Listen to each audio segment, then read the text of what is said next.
Assalamu alaikum students, how are you? Students, today we are starting reading from paragraph number 5. Take out your textbooks and start reading with me.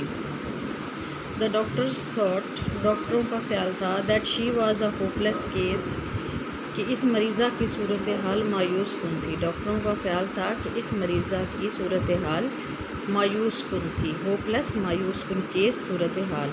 And the bed must be separate for the other patients, और बिस्तर को दूसरे मरीज़ों के लिए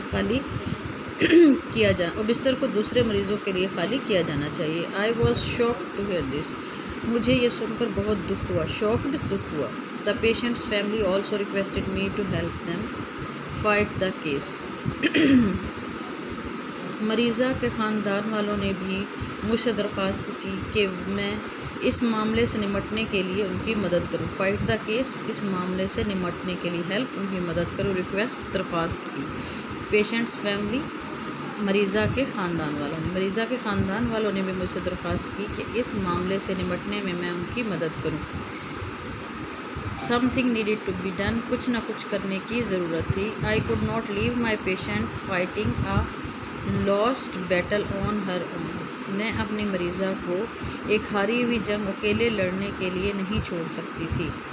on her own मतलब अकेले या खुद, लॉस्ट बैटल हारी हुई जंग। मैं अपनी मरीज़ा को हारी हुई जंग अकेले लड़ने के लिए नहीं छोड़ सकती थी। I made up my mind, मैंने अपना जहन बना लिया। To risk my career and help the patient, मैंने अपनी मुलाजमत को दाव पर लगाने और मरीज़ा की मदद करने के लिए अपना जहन बना लिया।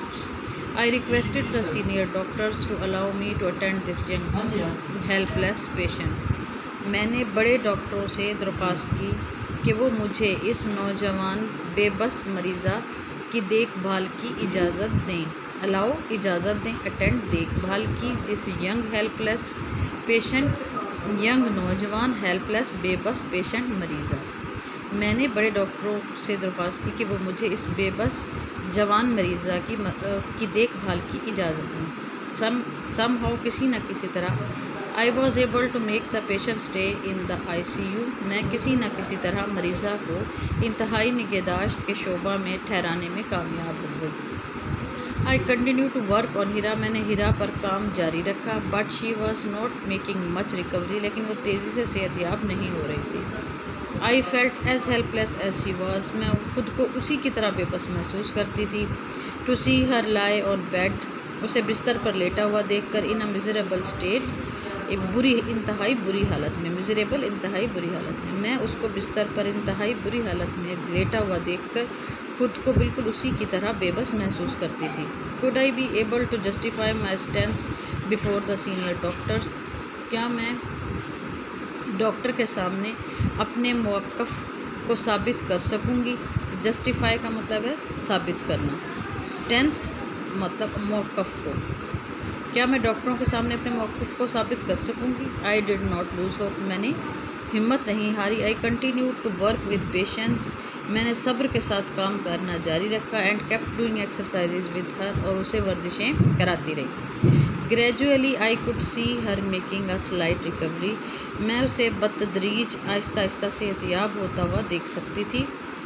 वन डे, एक दिन, आई वॉज थ्रिल्ड, मैं बहुत ज़्यादा हैरान हुई। To see she lifted her little finger, मैं एक दिन ये देखकर बहुत हैरान हुई कि उसने अपनी छोटी उंगली उठाई। ऑल वॉज नॉट लॉस्ट, अभी सब कुछ ख़त्म नहीं हुआ था। Student, this was our chapter, and as you know that we were practicing narration, और हम नरेशन में क्या कर रहे थे, मैंने आपको ये बताया था कि हम लोग क्या कर रहे हैं, हम लोग इम्पेरेटिव सेंटेंसेस, और इम्पेरेटिव सेंटेंसेस यानी हुक्मिया जुमले जिसमें हम दूसरों को कुछ करने के लिए कहते हैं।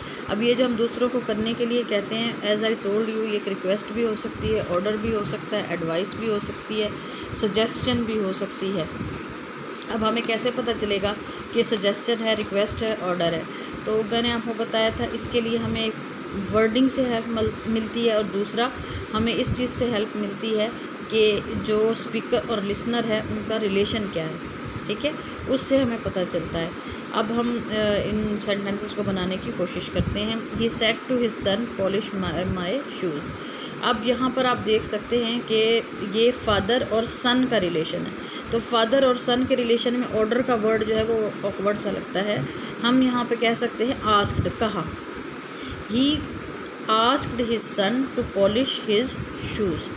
He said to me do not catch this bird. मैंने आपको बताया था कि जब किसी चीज़ से मना किया जाता है तो फॉरबेड का वर्ड यूज़ होता है, ठीक है। सेड की जगह फॉरबेड का आता है। पीछे आस्क्ड आ गया, यानी कि करने के लिए कहा। क्यों? क्योंकि एक फादर जो है वो सन को कह रहा है, तो वो यकीनन कह रहा है। हम इसको ऑर्डर या रिक्वेस्ट नहीं कह सकते, सिंपली कहना कह सकते हैं। अब यहाँ पर रोकने के लिए वर्ड आया है, तो हम रोकने के लिए सेड की जगह फॉरबेड का वर्ड यूज़ करेंगे।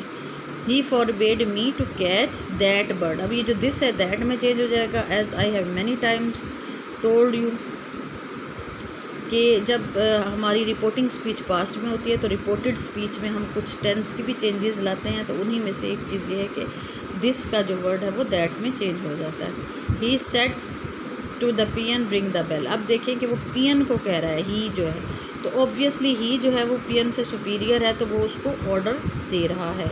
ही ordered the peon to ring the bell.